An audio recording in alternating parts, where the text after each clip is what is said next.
Secolors baby mama kana kuti ex-wife yake Moira Knight orumbidza Winky D panyaya yekuti Winky D mudhara panyaya dzemimhanzi.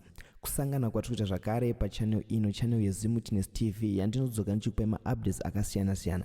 Uye ndinoti kana kari kekutanga kusvika pano ingobayawo button rekusubscribe, then turn on the notification bell kuitira kuti usarasikirwe nemaupdates andinokupai pano nguva nenguva. So muri Zimbabwe I'm back again nenyaya yaMoira Knight uyo anozikanwa kuti aimbova mukadzi waSecolors uye anova zvakare baby mama waSecolors.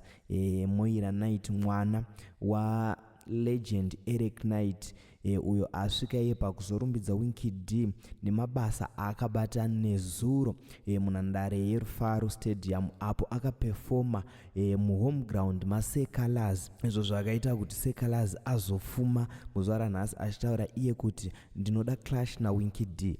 But zvisinei hazvo kuti Secolors ari kutuka nekunyomba Winky D achimuimba pamadiss songs ake.